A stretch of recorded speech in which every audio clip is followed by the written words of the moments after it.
Até onde os pais devem ir para proteger os filhos? Até que idade devem interferir em suas vidas? Quando uma adolescente sonha em encontrar um amigo que conheceu online, quão seguro isso pode ser? Oi gente, bem-vindos ao canal, eu sou a Roberta Hoff. Já vai deixando um like para apoiar meu trabalho, ajuda muito. Se inscreve e aciona o sininho, tem vídeo terça e quinta, às 18 horas. E considerem se tornarem membros se quiserem e puderem. Aqui embaixo, no Saiba Mais, tem link da Amazon e da Magalu. Se vocês forem comprar algo nessas lojas, utilizando esses links, vocês não pagam nada mais por isso e eu recebo um pouquinho. Isso também ajuda o canal de alguma forma, beleza? E bora pro caso de hoje. O caso de Jennifer Brinkman.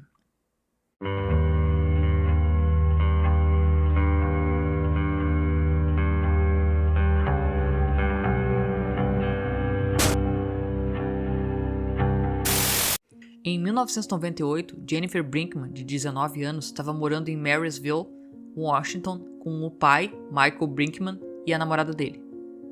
Marysville é considerado um subúrbio da vizinha Seattle, e no final dos anos 90, a população de Marysville era de cerca de 28 mil pessoas. Os Brinkmans tinham se mudado recentemente para um bairro tranquilo na Grove Street, onde estavam a uma curta distância de um supermercado, uma loja de conveniência, uma biblioteca e basicamente qualquer coisa que eles pudessem precisar. Já que os Brinkman tinham se mudado recentemente para Marysville nos últimos meses, a Jennifer não teve realmente a oportunidade de fazer muitos amigos. No entanto, a Jennifer era uma garota extremamente extrovertida e amigável.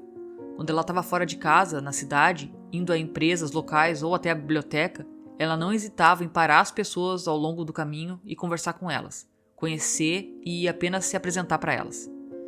A Jennifer era deficiente mental, e embora ela tivesse fisicamente 19 anos, a capacidade mental estava mais próxima de uma garota de 13 ou 14 anos. A Jennifer não era apenas uma extrovertida, pronta para conhecer todos os tipos de pessoas novas na sua nova cidade. Ela era também muito extrovertida online.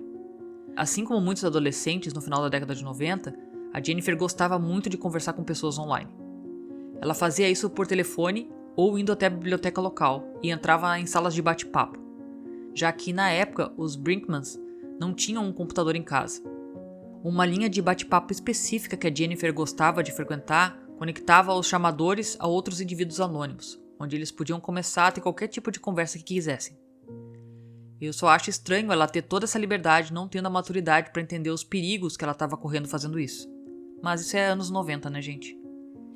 De acordo com as entradas do diário que a Jennifer tinha escrito e pessoas que conheciam ela bem na vida real, ela esperava usar esses métodos online de bate-papo com estranhos para encontrar algum tipo de parceiro romântico.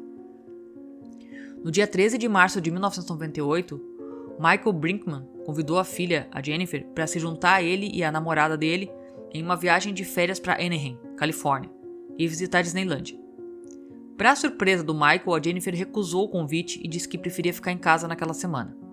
O Michael estava hesitante em deixar a Jennifer sozinha, porque devido aos seus atrasos de desenvolvimento, ele nunca tinha deixado ela sozinha em casa antes. Esse seria o maior tempo de ausência em que ela não teria ninguém cuidando dela. Mas sabendo que teria que conceder algum tipo de independência à filha em algum momento, ele viu isso como uma boa oportunidade de deixar ela demonstrar sua maturidade. Então ele concordou em deixar ela ficar em casa durante a semana.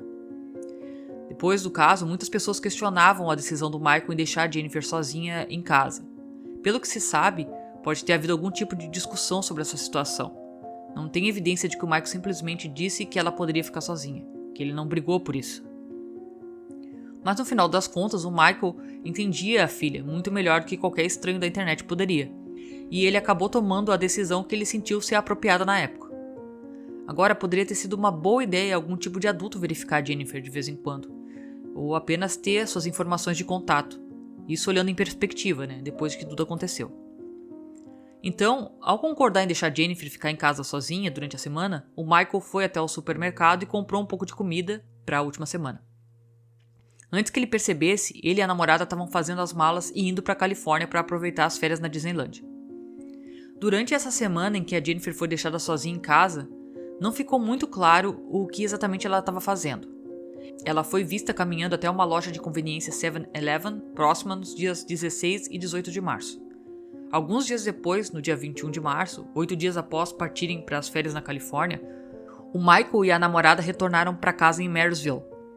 Claro, depois de ficar longe dela por tanto tempo, Michael imediatamente foi até o quarto da Jennifer para informar ela de que eles voltaram das férias, contar como tudo tinha acontecido e principalmente para ver ela como ela estava e garantir que ela estava bem. Mas assim que o Michael abriu a porta, ele foi recebido por uma cena horrível. A filha estava morta no chão do quarto, coberta de sangue, com ferimento de machado no pescoço. Obviamente, em completo choque e horror, o Michael correu para fora da casa para a rua, tentando sinalizar para um policial próximo ou um que passava, o que ele acabou conseguindo. Ao entrar na casa para investigar, a polícia notou que não havia sinais de entrada forçada, o que aumentava a probabilidade da Jennifer conhecer essa pessoa e deixá-la entrar na casa dela voluntariamente. Ao entrar no quarto, a polícia imediatamente percebeu que definitivamente havia sinais de luta, o que indicava que a Jennifer havia lutado contra o agressor. A arma do crime também foi encontrada no quarto da Jennifer, um machado com um cabo de madeira completamente coberto com o sangue da Jennifer. Esse machado, na verdade, veio da casa dos Brinkmans. O Michael tinha quase certeza de que estava na garagem quando ele saiu de férias. Isso indicava que a pessoa não trouxe uma arma para dentro da casa, e talvez isso nem tenha sido um ataque premeditado. Não estava claro exatamente em que dia o assassinato da Jennifer ocorreu, mas depois de analisar as evidências, a polícia tinha quase certeza de que quando Michael e a namorada chegaram em casa no dia 21, a Jennifer estava morta há pelo menos alguns dias. A polícia coletou várias amostras da cena de crime, incluindo recortes de unhas da Jennifer, porque de acordo com a cena do crime e como parecia que ela havia lutado, eles suspeitavam que o DNA do perpetrador ainda estava embaixo das unhas dela, caso ela tivesse arranhado ele. Eles também tiraram o DNA do cabo do machado, mas depois de enviar eles para análise, a única coisa que a polícia descobriu foi que esse DNA pertencia a um homem não identificado. Nesse ponto, a polícia acreditava que esse DNA pertencia ao assassino ou talvez fosse apenas de alguém que estava presente na cena do crime. De qualquer forma, eles sabiam que precisavam encontrar essa pessoa o mais rápido possível para interrogar ela e obter informações cruciais sobre o que tinha acontecido com a Jennifer. O único problema é que, em 1998, a tecnologia não era tão avançada quanto é agora, e a polícia só conseguiu coletar o DNA e analisar com relação ao banco de dados criminal que eles tinham. Isso significava que se uma pessoa não tivesse cometido um crime antes e não tivesse seu DNA coletado e inserido no banco de dados criminal, a polícia não tinha nada para comparar. Então, embora a polícia tivesse feito a devida diligência ao coletar todo esse DNA e enviar para análise, a tecnologia simplesmente levou eles a um beco sem saída, e não havia muito mais que eles pudessem fazer, porque o DNA não correspondia a ninguém no banco de dados criminal na época. Já que evidências sólidas não estavam realmente disponíveis naquele momento, a polícia ficou desesperada e começou a investigar qualquer pessoa que pudesse ser um suspeito.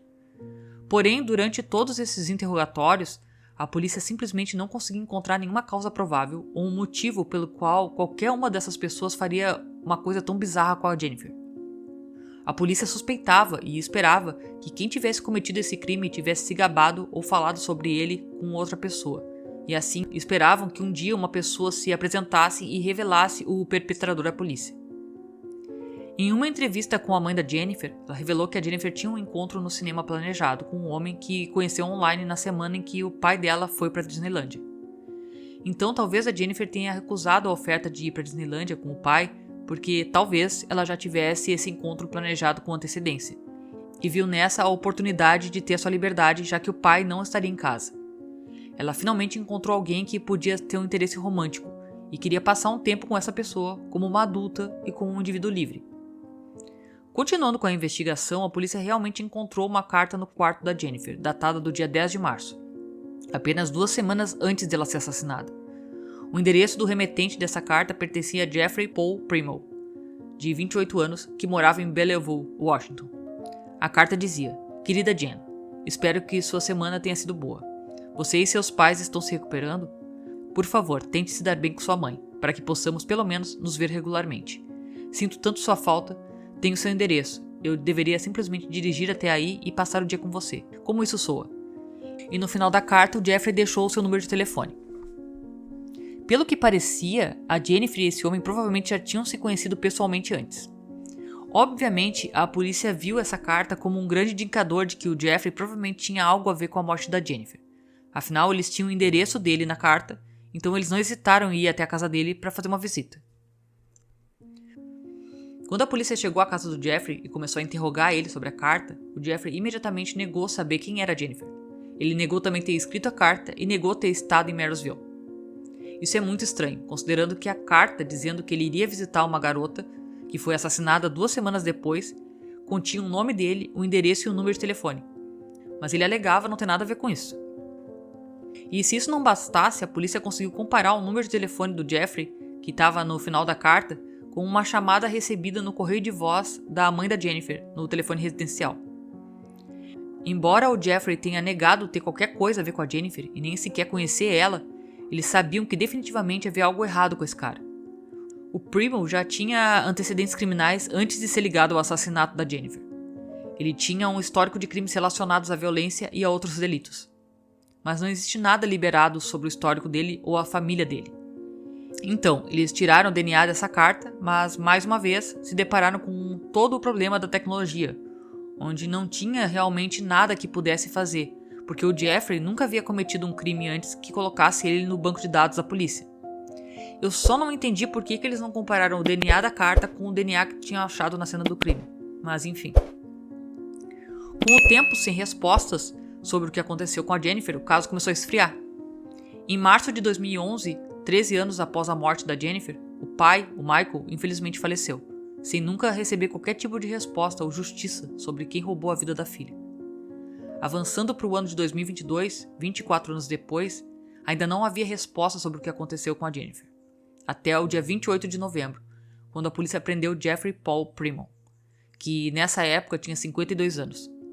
Afinal, a tecnologia continua a progredir a um ritmo acelerado, assim como a tecnologia forense. Existem sites que deixam o perfil genético cadastrado.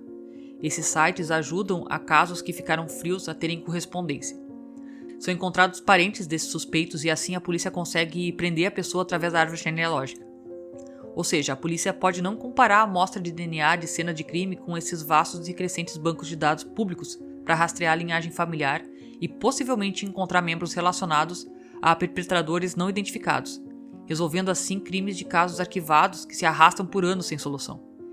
Agora, mesmo aqueles sem antecedentes criminais podem ser descobertos pela polícia quando um dos seus familiares simplesmente concorda em participar de um desses sites de genealogia. Depois de todo esse tempo, a polícia ainda queria saber o que tinha acontecido com a Jennifer. O departamento de polícia de Marysville não estava confortável sabendo que alguém tinha entrado em sua pequena comunidade, matado alguém e ainda estava lá fora, andando por aí, escapando impune. Então a polícia optou por enviar essas amostras de DNA antigas que eles coletaram na cena do crime para a Parabon Nanolabs, localizada na Virgínia. A Parabon Nanolabs conseguiu criar uma árvore genealógica com base nessas evidências encontradas no quarto da Jennifer. E uma pessoa estava incluída nessa árvore genealógica, e era um suspeito da polícia o tempo todo, o Jeffrey. Em 16 de novembro de 2022, a polícia retornou à casa do Jeffrey, onde visitaram ele há vários anos, mas descobriram que o Jeffrey não morava mais lá. Eles continuaram investigando, entrando em contato com números de telefone que poderiam estar associados ao Jeffrey e perguntando pela cidade, mas estavam realmente tendo dificuldades em rastrear ele. Parecia que o Jeffrey estava tentando evitar a polícia, mas infelizmente para ele não ia conseguir escapar porque a polícia acabou encontrando ele em Redmond, Washington. Eles começaram a interrogar o Jeff novamente. Claro, ele negou conhecer a Jennifer. A princípio, enquanto a polícia continuava a interrogar o Jeffrey, ele deixou escapar que poderia ter realmente conhecido a Jennifer, mas ele não conseguia se lembrar, porque costumava falar com tantas mulheres que não conseguia manter tudo em ordem. Depois que a polícia tentou refrescar a memória do Jeffrey e mostrou a ele uma foto da Jennifer, ele ainda negou ter visto ela pessoalmente cara a cara. Ele negou tudo, a foto dela e ter qualquer coisa a ver com a morte dela. Tinha muita coisa se acumulando contra o Jeffrey. A carta, o DNA. Então a polícia obteve um mandado de busca para o DNA do Jeffrey, mas ele acabou dando a eles voluntariamente de qualquer maneira. E a polícia enviou esse DNA para o laboratório forense do estado de Washington para ser oficialmente analisado.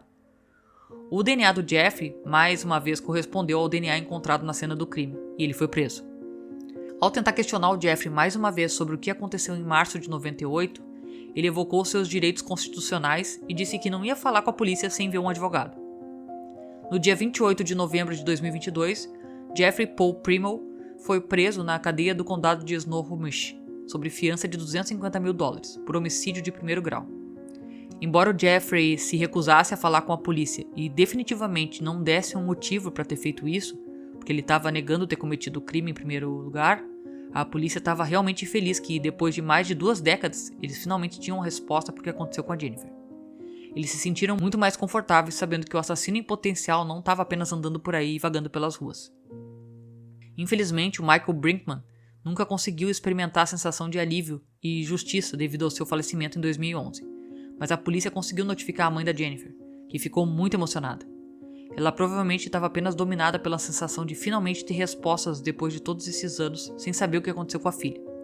Ela estava grata aos investigadores por nunca terem desistido do caso da Jennifer, que finalmente chegou a uma conclusão após 24 anos. Apesar da prisão, muitas perguntas continuam sem respostas, incluindo o motivo por trás do crime. Jeffrey Primmel mantém a sua inocência, e o caso ainda está em andamento enquanto avança pelo sistema judicial. A resolução desse caso trouxe algum alívio para os familiares sobreviventes da Jennifer, embora a longa espera por justiça tenha sem dúvida deixado um impacto duradouro. Até onde se sabe, o Primmel aguarda julgamento, e o caso tem atraído atenção significativa da mídia tanto pela brutalidade do crime quanto pela longa espera pela justiça. Bom, gente, esse foi o caso de hoje. Obrigada por terem visto o vídeo até aqui. Caso não seja inscrito, se inscreva, acione o sininho para receber notificações de novos vídeos, deixe um like no vídeo, não custa nada, ajuda muito, compartilha se você conhece alguém que gosta desse tipo de conteúdo e lembrem-se, se cuidem, fiquem bem e beijos.